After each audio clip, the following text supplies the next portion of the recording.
اور میں اتنا زیادہ حیران ہو کے رہ گیا کہ میں بتا نہیں سکتا کہ کن لفظوں میں اللہ سبحانہ وتعالیٰ کا شکر ادا کروں۔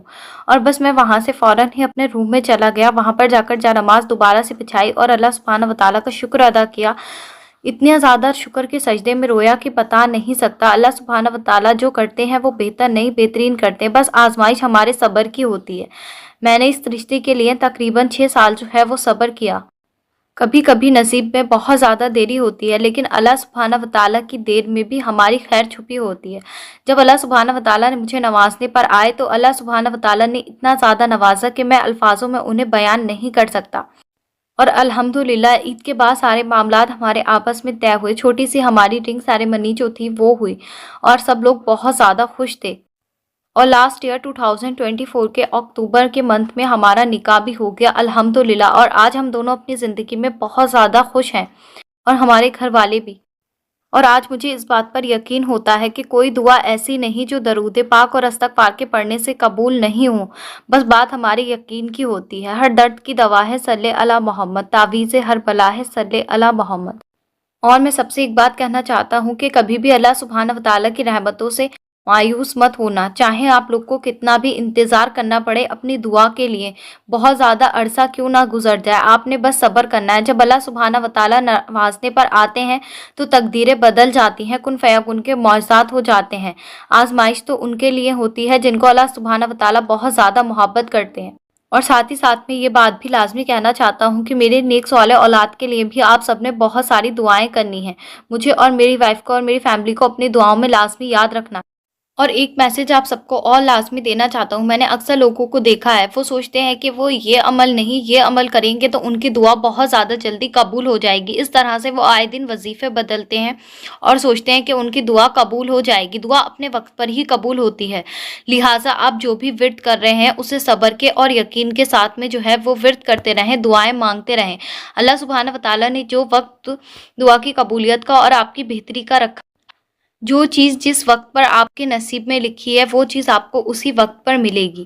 اس لیے اللہ سبحانہ وتعالیٰ سے بس صبر اور یقین کے ساتھ مانگے اور یہ سوچیں کہ ہم بہت زیادہ گنہگار ہیں، اللہ سبحانہ وتعالیٰ کو ہماری عبادتوں کی نہیں بلکہ ہمیں اللہ سبحانہ وتعالیٰ کی ضرورت ہے، اور دنیا سے زیادہ اپنی آخرت سنوارنے پر فوکس کریں۔ ماشاء اللہ، سبحان اللہ۔